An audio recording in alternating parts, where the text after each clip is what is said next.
Hello snowboarders of the internet, I am your host TC and today I will be reviewing the Rossignol XV. This board is equipped with Rossignol's camber profile, which is Amp Tech Elite Rocker, which pretty much is camber in between your feet with a longer rocker section in the nose and a smaller rocker section in the tail. So what that's gonna do is it's gonna allow this board to maneuver nicely in those tight sections, but then have stability in between your feet there so you can really throttle on it and still hold that edge in that more technical terrain. This board comes in a 156, a 159, a 161 wide, a 162, a 165 wide, a 167, and a 169 wide. I rode this board at Arapahoe Basin where we got about 3 inches the night before, which pretty much turned out to be dust on crust, where it was super flat light. It didn't ever warm up that day. It stayed pretty icy throughout, I would say. Everything was pretty windblown and it was definitely firm conditions where the sun tried to poke out, but it went away right away.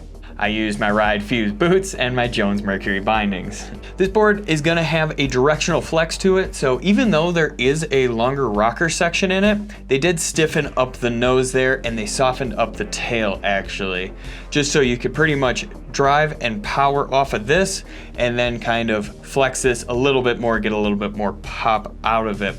And torsionally, it is gonna be on that stiffer side. You're definitely gonna be fighting to torsionally flex this guy just a little bit more than I would say your average board. Now, when we go to stability, it is stable. It is not the most damp board. I would say it's definitely gonna be more on that lively side where it will absorb those micro vibrations, but when you get to those bigger push piles, it just skips right over them with that stiffer nose. It doesn't flex into it or anything like that. It just wants to go right over it and bounce, and you're gonna feel that. When you load this tail up, it does return that energy really well. It is gonna take more to load it though, so just keep that in mind. It does want to load up a little bit better, pop a little bit harder when you are going fast. I felt when I was going a little bit slower, it didn't really want to store all that energy up that I really wanted it to. When you do take it off of side hits and you're going off like either side of the tail edge there, it does hold up pretty well, so you know, take it with a little bit more confidence and really trust that edge. But overall, it has really good pop to it. It's just gonna take that little extra effort to get it up in the air. While I have you here, make sure you like, subscribe, click that bell, and turn on those notifications so you don't miss any of the videos we have coming out. This board is not made to be buttered, and you definitely realize that pretty much right off the bat. Like when I went to tail butter on it, it was pretty much try to hold it right at this contact point back here. And if I didn't get it right or I got a little bit lazy on it, it would just try to spring me into an ollie.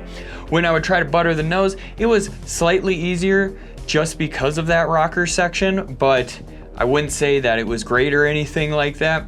It's definitely that big all mountain board, so it was definitely stiffer and wanted to fight me as well. But with a little more leverage, I found it was slightly easier, but still not gonna be the greatest. I wouldn't say go out there and try to just butter the shit out of this thing just because it is not made for that. The main thing to keep in mind in this board when you're carving it is just speed is gonna be your friend. The faster you're going, the easier it's gonna be to turn over on edge. On those short, quick carves, at high speeds, it will get over for you. At those slower ones, it feels like it kind of wants to stay on that edge and not really get back to the other side.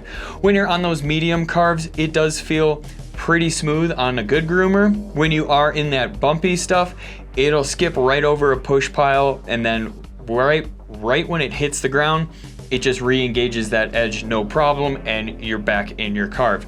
Same goes with those long carves, those larger ones. Just keep your speed up and you're gonna have a really good time on it. When you get to the Euro carves, it will do it. It doesn't really have any problems with it. Just engage that front nose, keep your weight centered, and you're gonna be good to go. It will get right back over for you so you don't feel like you're getting stuck on one edge and you're like, I'm never getting out of this turn. I mean, this board is definitely designed for Xavier De La Rue and somebody that wants to ride like him. So they're going on that steep terrain, probably not gonna be the best, and there's probably gonna be some rocks poking out, that sort of thing, probably a little bit icy, but they just wanna really push themselves and go to that gnarly technical stuff where Speed is always your friend in that scenario. If you want to support us further, head on over to Angry Snowboarder VIP. We have a great video over there getting into really in-depth and explaining everything. I like this board, but it's definitely not going to be my favorite board or the board I'm going to grab if I'm going on those steep technical conditions. But overall, it was fun. It held an edge fine for me, and it had pretty good pop to it, so I really couldn't complain there. It's a good board, not my favorite board, but I definitely understand who that rider is and who it's made for. So overall, it's good, just not for me. Comparable boards, the Jones Stratos, Nidecker Beta APX, and the K2 Alchemist. Recommended bindings, the Rome Cleaver, the Jones Apollo, and the Union Atlas Pro. This has been my review of the Rossignol XV. If it doesn't sound like the board for you, why don't you check out one of the videos for the comparable boards.